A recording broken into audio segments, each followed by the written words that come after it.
Hi, my name's Tyler Masdom, and I will be doing this for Professor Chad Montgomery in Biology 104, Truman State University, and I will be talking about ocean acidification, which is just the ocean getting more acidic. So the way that the ocean is getting more acidic is because of climate change, which is just more greenhouse gases going into the atmosphere, and then that affects everything. And as you can see, factories and cars and even us breathing causes CO2. It makes CO2. And so the CO2 has to go somewhere, and it goes into the environment first. And then, like every year, 26% of the CO2 in the atmosphere goes into the ocean. This has significant impacts on everything living in the ocean, and even just the water itself. And so we will talk about what it does now. So as you can see in the diagram, there are quite a few things made because of CO2 going into the water. And so first, CO2 and bicarbonate ions, CO2 and bicarbonate, which is right here.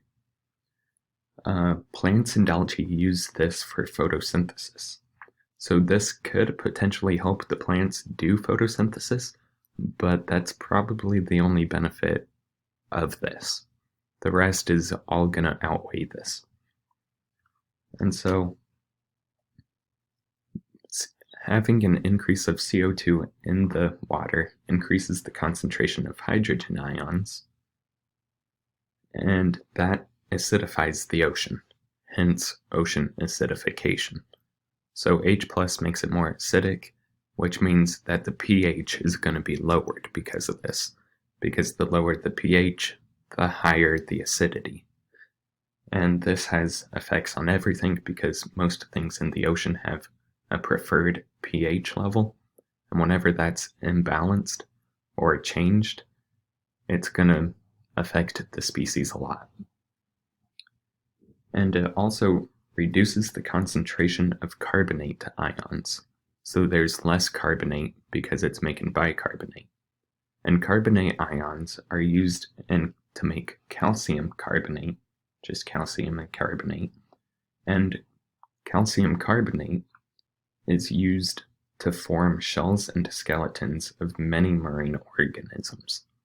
And so whenever you take out a lot of the carbonate, you'll get a lot more deformed shells because they won't have the resources available to make the correct shell. And so that has a huge impact on a lot of the marine life in the ocean.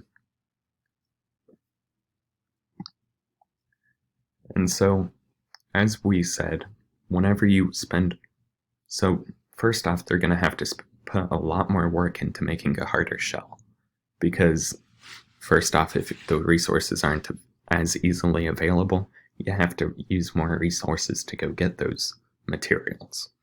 And so once you do that, then you have less energy to find food, reproduce, or to defend against diseases or predators.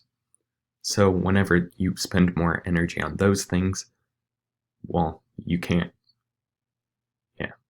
So once that happens, and you're more likely to be extinct because you don't have the resources available to do all of that. If you spend more energy using on one thing, then you have to use less energy on something else. There's always a balance to it, and so whenever you spend more energy on making a shell, you have less energy to do everything else.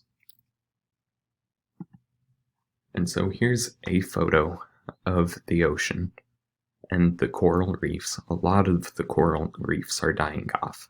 Like hundreds of thousands of acres are just dying randomly. And a lot of people are like, what's causing this? And it's because the pH of the water is changing, and that's killing off the coral reefs and a lot of the necessities and the materials needed for those coral reefs. They're not getting the resources available to it because a lot of the CO2 is disrupting that. And so that's causing tons of issues with a lot of the coral reefs. And so there's a lot of effects that carbon dioxide has on the atmosphere and even the ocean. And ocean acidification is just one of those, not to mention that the increase of water levels and a lot of other things. But I won't be able to get into that because that'd go way over 7 minutes.